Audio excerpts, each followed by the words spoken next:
What are the odds that something 1 in a million happens to you this month? Almost exactly 100%. Not luck, not fate, arithmetic, and it's simple. Before we go down, I'm going to hand you a word. A jar. In the next 2 days, you'll run into it, on a door or a dashboard or a page. And by the end of this, the strangest thing that ever happened to you will have a different author. Start small with the version that's happened to everybody. You learn a new word. You'd never heard it before, and now it's everywhere, 3 times that same week. Nothing out there changed. The word was never rare, and it didn't suddenly get more common. What changed was you.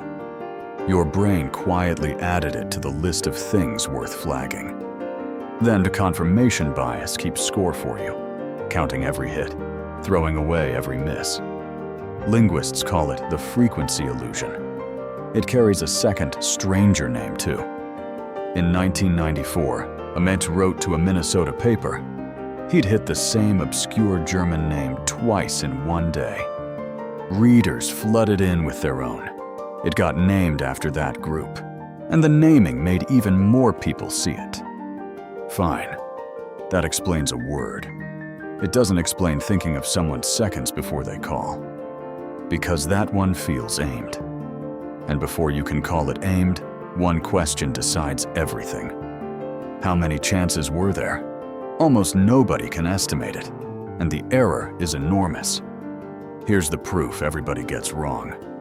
Put 23 people in a room.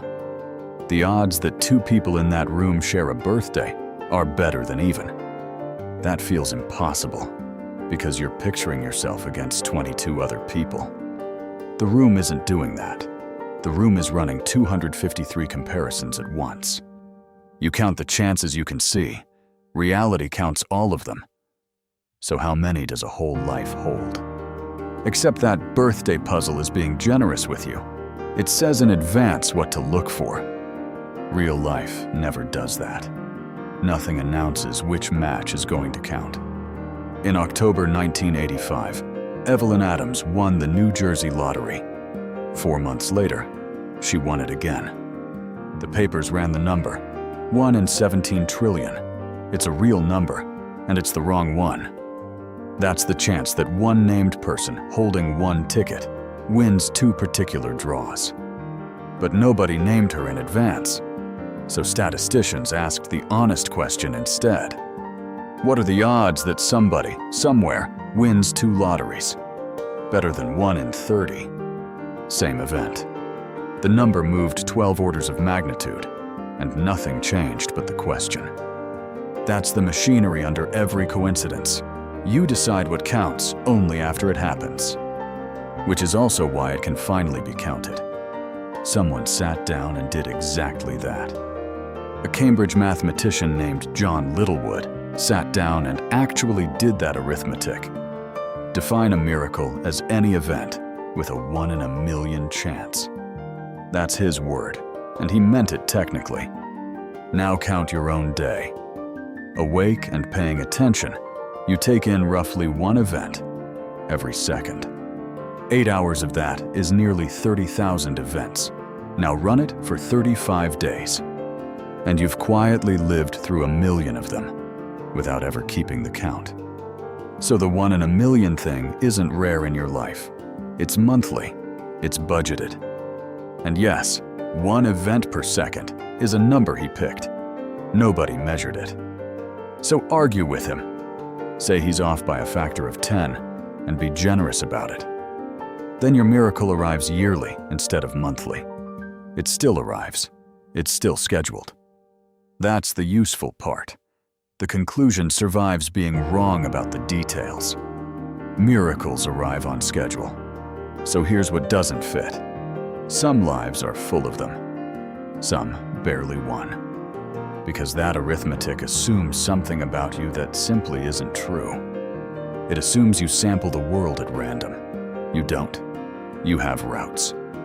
The same coffee shop, the same train car, the same 6 streets, the same 40 faces. You're not drawing from 1 million random events. You're drawing from your own small, repeating deck. So you collide with the same things again and again, and some of those collisions look like fate. And then, over the last decade or so, something genuinely new happened to the deck. You searched a word once, now the feed hands it back to you. Then a friend gets the same ad. The frequency illusion stopped being purely an illusion. The world learned to echo you. So your brain isn't making it up anymore. It has help. Which leaves the real question. Which echoes land? To land, a coincidence has to clear a filter, and yours is badly calibrated on purpose. Your brain runs a pattern detector, and that detector is set to over-report. Look at the cost of its 2 mistakes. Grass rustles, it's wind, or it's something hunting you. Guess hunting every time, and you'll be wrong almost always, and briefly, harmlessly embarrassed. Guess wind every time, and you'll be wrong once. There is no 100th guess. So the dial got set high. Seeing a pattern that isn't there is the cheap mistake to make. Psychologists call that overshoot apophenia. It's the price of never missing, and dials move. Yours isn't fixed. It drifts with whatever is happening in your life. Researchers who study meaningful coincidence find they cluster around the turning points. Grief, a move, a new child, a job ending. The seasons when your story is being rewritten. Which makes a certain sense. Those are the months you're most actively looking for a shape. One day-to-day study found something gentler. How you felt today predicted how many you'd notice tomorrow. Not stress. Good days. Feel more open on a Tuesday. Notice more strangeness on Wednesday. That isn't the world getting stranger. That's you, running a wider search. Which means the list was never random. It matches a question you were already carrying. So here's the turn. You've been treating coincidences as messages arriving from somewhere else. They aren't arriving, they're returning. You're the one broadcasting constantly without noticing. The world is dense enough that a query always comes back with something. And the query isn't a wish, it's just whatever you can't stop half thinking about. So the coincidences you noticed this month quietly answer a question you never said out loud. Go on, name the last one that got you. Then ask what it was an answer to. Nobody was sending you signs. You were reading your own mail, and I think that's the better version. In about 2 days, a door will be ajar. Now you know exactly who put it there. If you enjoyed getting a little stranger, hit that like button and subscribe. A new one every single week.